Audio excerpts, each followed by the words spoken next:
Hey guys, Frosty Knives here, back with another video, and today is not going to be a book review. Today we're going to do something a little different. People have been asking for my opinion on this for quite a while, and honestly I don't know why it's taking me so long to do this, other than the answer, which is pure laziness. But today I figured we'll talk about it. Since I don't have a book review to do, let's talk about Pet Semetary. Let's talk about the Pet Semetary remake that came out way back when, 2019, I think it came out. And I've watched it a few times, and people wanted my opinion and what I thought of it, and I just never got around to doing it. Well, here we're going to do it today. So we're not going to talk about the movie, as in, you already know the story of Pet Semetary. And if you haven't read the book and you don't know the story of Pet Semetary and you haven't seen one of the two movies that they made about it, you can always go watch my review of the book. But the story of Pet Semetary should be pretty well known to everybody. So we're not going to talk about the movie and the plot and everything. What we're going to talk about are the things that were different from the movie and the book, because they made some changes in this remake. And we're going to talk about the differences that they made, and whether or not I like them, and whether or not I think they worked. That sounds like a fair way to start.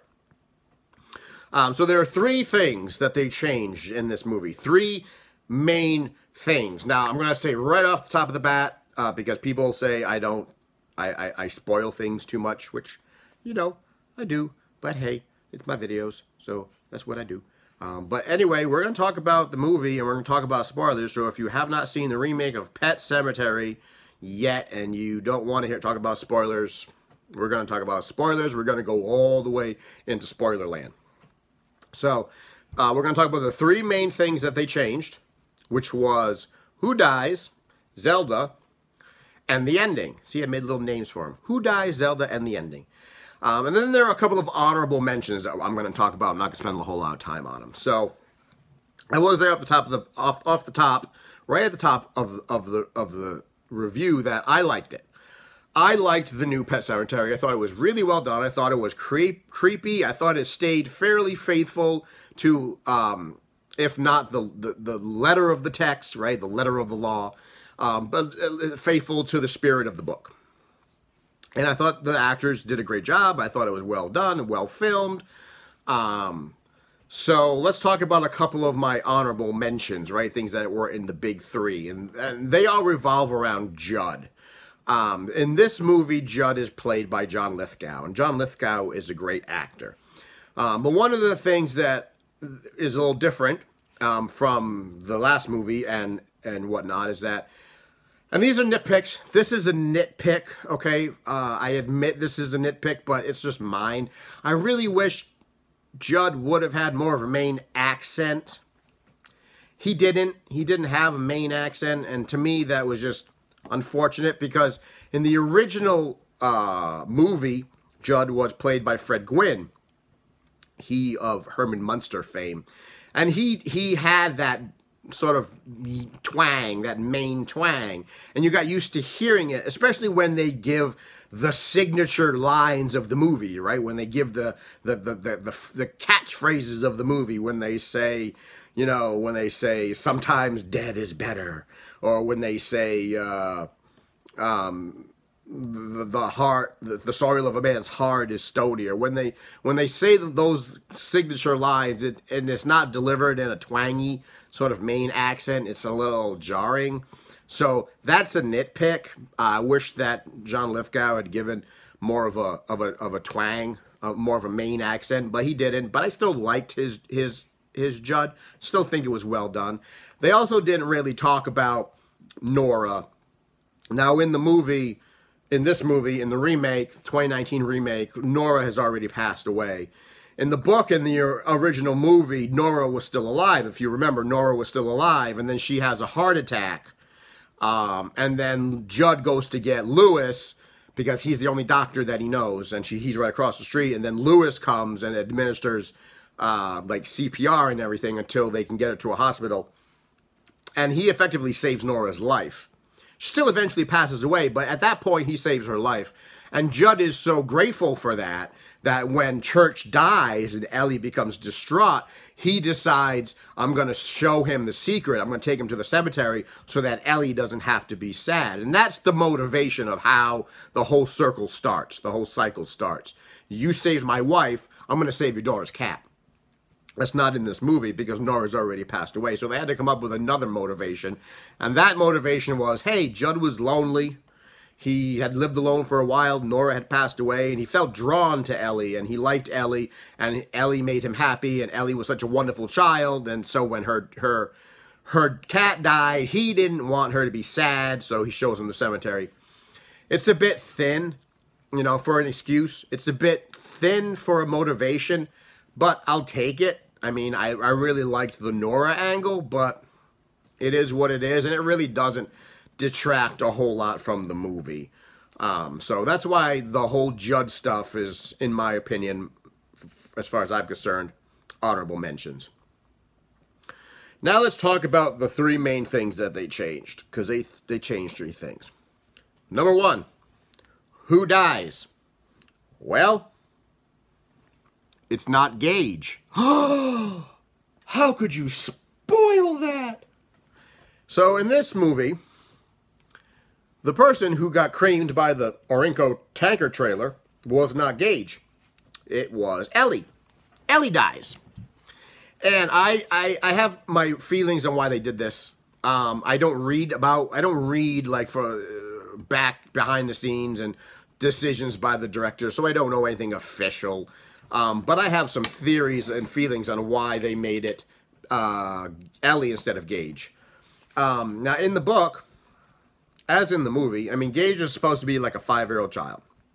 5-year-old child who gets creamed by a truck and then dies and then gets buried and comes back as a Wendigo and then is very murderous, very violent, cusses like a sailor, and does all these things. On paper, that's easy to write because on paper, you write what you write, and then you rely on your reader's imagination to fill in the blanks, like how they imagine how that would work in their mind. So you write it, and then you let them imagine it, and that's easy, right? That's a lot easier than filming it. Filming a 5-year-old getting creamed by a truck, and then doing all the things that Gage did in the book, that's a lot harder practically. A harder practicality. That's harder to film. That's also harder to say. That's harder to film with a child actor that young. So you give it to Ellie, who's 11, who's a little older, who can do the physicality, who can talk, who can deliver the lines and all that. And also by changing it, right, you give a little twist. You let the audience know that, hey, this is not your normal Pet Semetary. We're going to make it a little twist. You're expecting Gage, and they even filmed it that way. They filmed it where Gage was in the road, and here comes the tanker truck, and you know, okay, this is the moment where Gage dies, and we're all prepared for it. And they filmed it that way, and then here comes Ellie out of the bushes, out of nowhere, sees her brother, runs at him, shoves him out of the way, throws him back into the driveway, and she's the one that gets creamed by the truck. They even filmed it as a twist.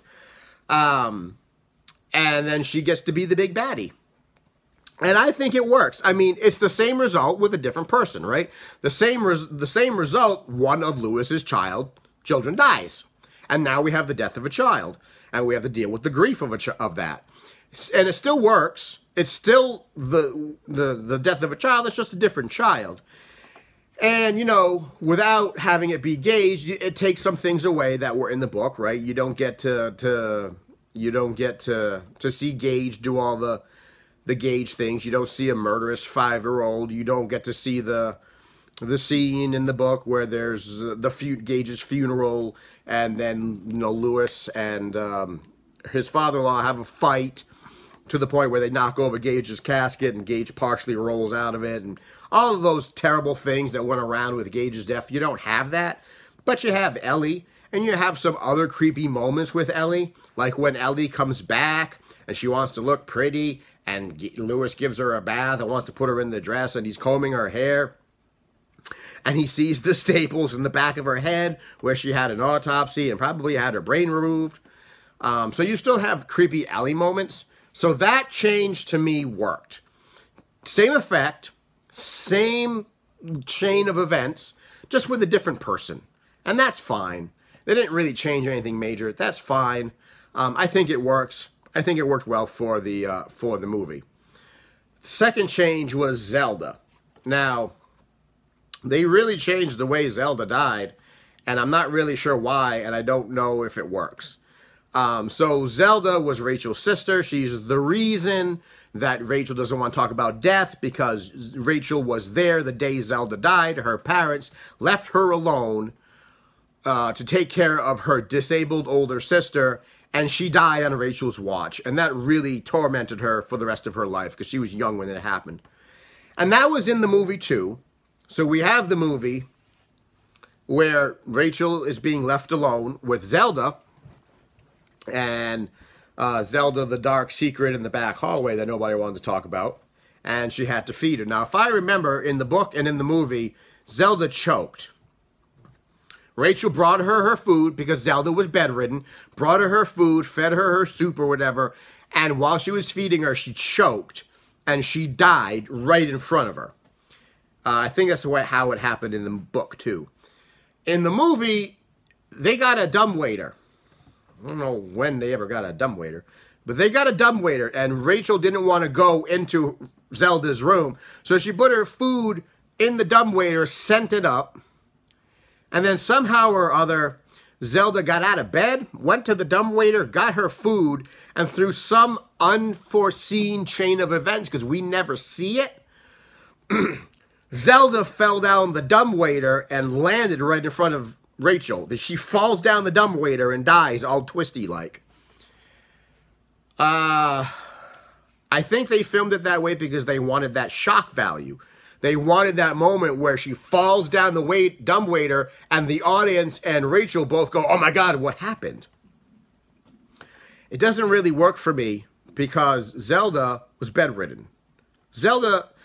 you really want the audience to believe that Zelda got up in her condition, walked over to the dumbwaiter, tried to get her food, and fell in. That moment, I think, was done for the sake of shock. I think it was done for the sake of having Rachel being able to hear skitteries in the ceiling and the walls, because now Zelda is dead and she thinks Zelda's in the walls. And it was done. It was done to be, I guess, creepy and shock value, but I don't think that it worked, because you're really expecting us to believe that she fell down the dumbwaiter and then she got out of bed. I think the way that it was filmed originally was a better idea, and I don't think that was a change that I don't think that really worked well. Then we have the ending. And the ending is different. Now, in the ending of the book and the ending of the movie, the first movie, 1987 movie, everyone dies. And it's pretty much insinuated that Lewis dies, right? So the chain of events are that Church dies. Church dies. I got to keep all these names straight. Church dies. Lewis brings him back. Gage dies. Lewis brings him back. Gage comes back murderous, kills Judd, and kills Rachel. And then Lewis realizes, shit, I gotta fix this. And then he kills Church. He kills Gage. And being the insanely stupid man that he is, he goes and buries Rachel in the cemetery because he thinks that that's going to change, that she's going to be different. And then the book ends with Lewis sitting at the table playing cards alone, and the door opens, and then he hears somebody shuffling in the room behind him. And then a hand falls on his shoulder. And in a gravelly voice, somebody says something like, "Honey, I'm home," or "I'm home," says something like that. And that's how the book ends. And the original movie takes it a little further, where Lewis then gets up, sees Rachel dead, back from the life, gives her a hug, and then Rachel has a knife and she kills Lewis. So it's highly insinuated that everybody dies. We know that Church dies. We know that Gage dies. We know that Rachel dies. We know that Lewis dies. The only person who didn't die was Ellie, because Ellie was over at her grandparents' house in New York or wherever the hell they were. Ellie's the only one who survives. But everybody dies, and then we don't really know what happens with Rachel because she kills Lewis. I don't know, maybe she wanders off and does pottery. I don't know what she does. But no one ever knows that. But anyway, that's the big tragedy, right? Lewis tries to save his family, and in trying to save his family, he destroys everything. Everyone gets destroyed and everyone dies. The ending of the movie is a little different because everyone dies. Sort of. Church comes back. Ellie comes back. Ellie kills Judd. Ellie kills Rachel. And then here's where it gets a little different. Ellie buries Rachel in the cemetery and brings her back. And then Rachel and Ellie kill Lewis. And then they bring Lewis to the cemetery and bring him back. And the movie ends with this whole happy zombie family, this undead family, going to find Gage. And they find Gage, who was sitting in the car, waiting. And they all surround the car, and the insinuation is that they're going to kill Gage and bring him back, and then they're going to have one happy undead zombie family. So in the movie, they die, sort of, and then they all come back, and then they all become a little happy family unit. They become zombies. A little zombie family. They live on as zombies, as wendigos, as creepy little things in a main house. And you know what? For some reason, that worked for me. It really did. Because the ending is still the same, right? The tragedy is still that Lewis tried to save his family, and in doing so, destroyed his family. Even though they're now back and they're all zombies, he destroyed his family. So the end result is still the same. Lewis tried to save everybody, and in doing so, they all died, and they all came back. So I don't have a problem with the ending. I thought it was well done. I thought it was neat. A little bit of a different twist, but it still worked for me. So there's all of the main points of the movie, and I think overall, like I said at the top of the video, I think it was a good movie. The changes that they made in most instances were decent changes. They were done well. The movie was shot well. It was filmed well. Actors were acted well. The violence and everything was tastefully done. The choices that they made to change things, I think, were fine. Were good, with the exception of the wonky thing that they did with Zelda. So overall, I think the Pet Semetary remake was a really good remake. I think it's a really good horror movie. I think you should watch it. I think it's worth your time. You should probably own it. And it's a really good adaptation, a really good film remake of a really good Stephen King movie. And I think it was, I would give it a 2 thumbs up. I don't know how to rate. Well, I guess I could rate it out of 4 out of 5, 5 out of 5 kind of thing, like I do with the books. I'm going to give it a 4 out of 5 because the thing with Zelda and the thing with Judd. There's a new person who crawled out of the cemetery. Bow before Zud. The thing with Judd and the thing with Zelda, I'm going to knock off a star for that. So I give it a 4 out of 5. But I still think it's a great adaptation. I still think it's a great movie. I still think it's a great adaptation of a great Stephen King book. I think you should watch it, and you should probably own it. So that's my review of Pet Semetary 2019 remake. And hope you enjoyed the video.